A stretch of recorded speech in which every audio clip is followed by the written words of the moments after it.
Alhamdulillah. Alhamdulillahilladzi arsala rasulahu bil huda wa dinil haq liyudhhirahu ala dini kulli wa kafa billahi shahida. Asyhadu an la ilaha illallah wahdahu la syarika lah wa asyhadu anna Muhammadan abduhu wa rasuluhu la nabiyya ba'da. Allahumma shalli wa sallim wa barik ala abdika wa rasulika sayyidina Muhammadin wa ala alihi wa ashabihi ajma'in. Amma ba'd. Qala Allah Ta'ala fil Qur'anil Karim wa huwa asdaqul qa'ilin. A'udzu billahi minasy syaithanir rajim. Bismillahir rahmanir rahim. Ara'aita alladhi yukadzibu bid-din fadhalika alladhi yad'u al-yatim wa la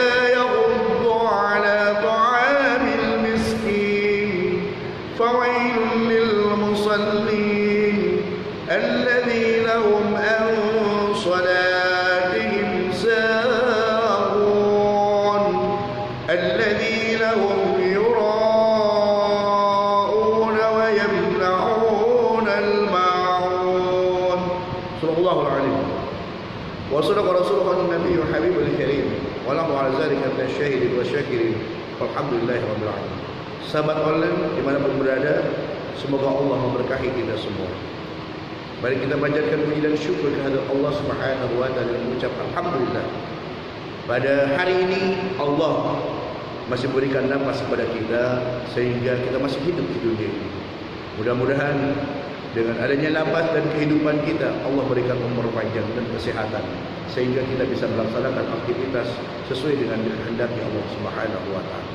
Salawat dan salam semoga tetap tercurah ke hariban junjungan kita, ialah baginda kita Nabi besar Muhammad sallallahu alaihi wasallam, dan juga tidak lupa pada para keluarga dan sahabat-sahabatnya, termasuk kita selaku umatnya mendapat syafaat umat yaumil qiyamah.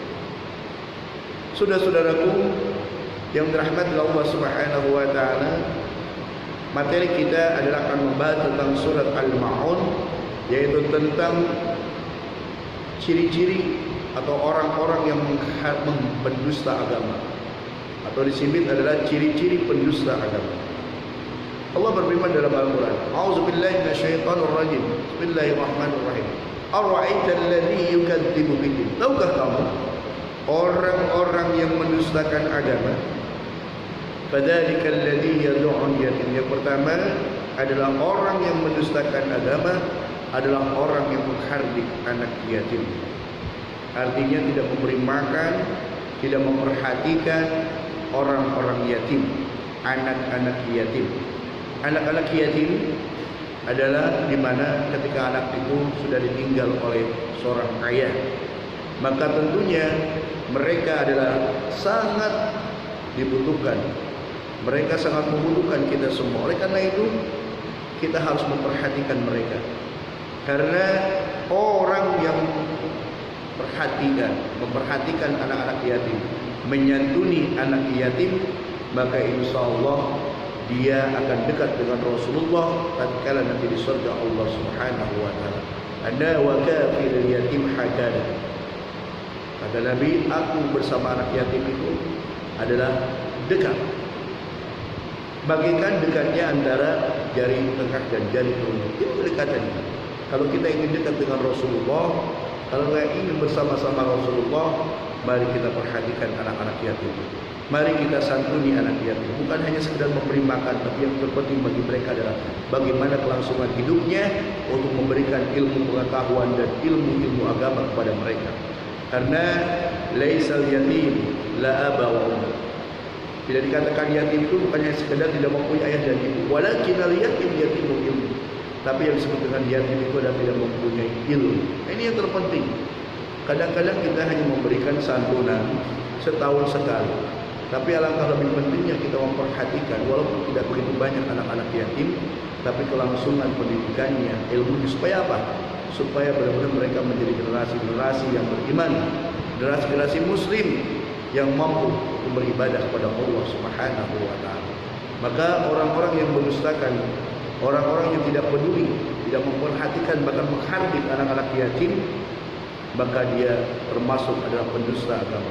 Tapi jangan sampai banyak yayasan-yayasan, banyak lembaga-lembaga yang mengatasnamakan anak yatim demi mencari uang, demi memperkaya diri. Hati-hati, itu harus dipertanggungjawabkan di hadapan Allah Subhanahu wa Ta'ala. Tapi kita tidak syudon, kita husnudon.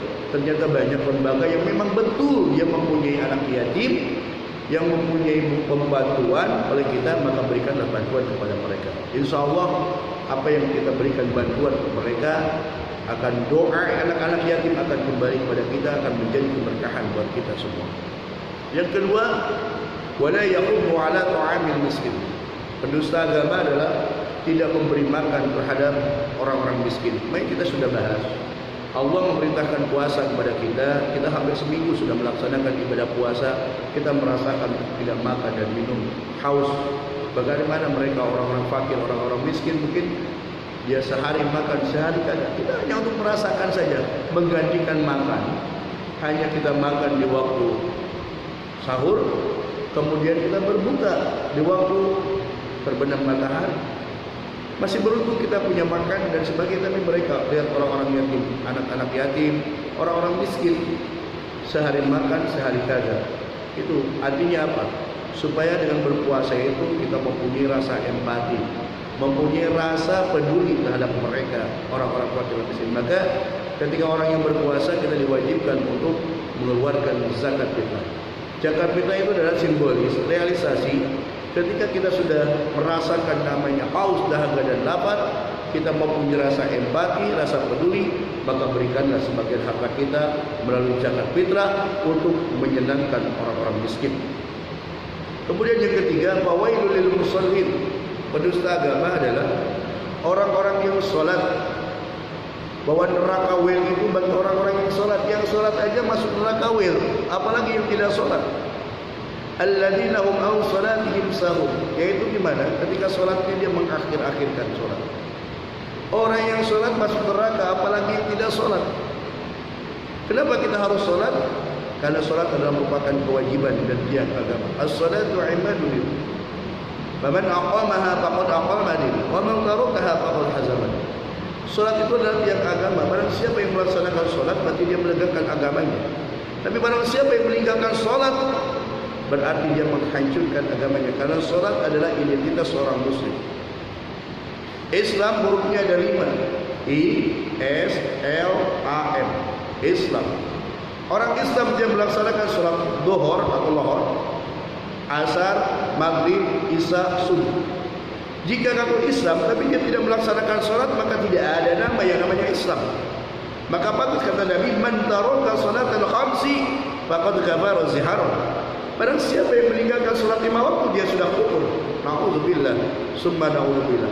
Karena itu kita perhatikan anak-anak kita, ya, istri kita, para suaminya, supaya dia senantiasa melaksanakan sholat. Apalagi di bulan Ramadan ini kita diusahakan belajar sholat berjamaah, belajar sholat tepat waktu, supaya nanti 11 bulan yang akan datang biar terbiasa. Tapi banyak orang yang melaksanakan ibadah puasa, tapi dia tidak melaksanakan sholat, maka puasanya tidak sah dan tidak akan diterima oleh Allah Subhanahu wa Ta'ala. Puasa adalah rukun Islam yang keempat, sholat rukun Islam yang kedua. Maka orang yang berpuasa tidak melaksanakan sholat, melanggar rukun Islam, dan puasanya tidak akan diterima oleh Allah Subhanahu wa Ta'ala. Alladzina hum yura'un. Orang pendusta agama adalah orang-orang yang ria. Apa itu ria? Segala perbuatan ingin dilihat oleh orang lain, atau dia berbuat kebaikan dia supaya orang lain ingin dipuji dan sebagainya. Perbuatan ria ini tipis sekali. Kita harus belajar supaya kita tidak menjadi orang-orang yang ria. Kita harus menjadi orang-orang yang berikhlas semata-mata karena Allah. Wa yamna'una al-ma'un. Dan orang yang tidak memanfaatkan harta-harta yang orang yang berguna, orang yang bermanfaat. Allah memberikan kepada kita begitu banyak harta. Mari kita manfaatkan harta itu untuk hal-hal yang bermanfaat. Janganlah sekali-kali harta itu kita berikan untuk hal-hal yang tidak manfaat, hal-hal kemungkaran, membantu kemungkaran. Nauzubillah summa nauzubillah. Karena ketika semakin banyak harta kita, maka semakin panjang hisab kita di yaumul qiyamah.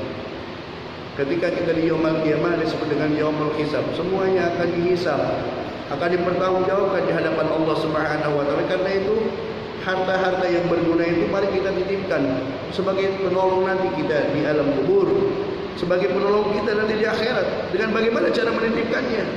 Mari kita titipkan melalui infak dan bersedekah, melalui zakat. Mari kita infakkan untuk pembangunan masjid. Mari kita infakkan untuk membantu COVID-19. Mari kita infakkan untuk membantu orang-orang fakir dan orang-orang miskin. Maka harta itulah yang kita titipkan kepada mereka. Maka harta itu pada hakikatnya harta yang membawa mati, dan kelak kita di dalam kubur, tatkala kita nanti di yaumul qiyamah, harta itu akan menjadi penolong kita semua. Mudah-mudahan kita semua tidak dikategorikan menjadi orang-orang yang pendusta agama, tapi kita betul-betul orang-orang yang peduli terhadap agama. Semoga Allah jauhkan kita dari perbuatan pendusta agama tadi.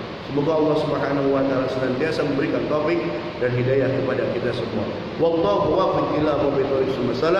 Wassalamu alaikum warahmatullahi wabarakatuh.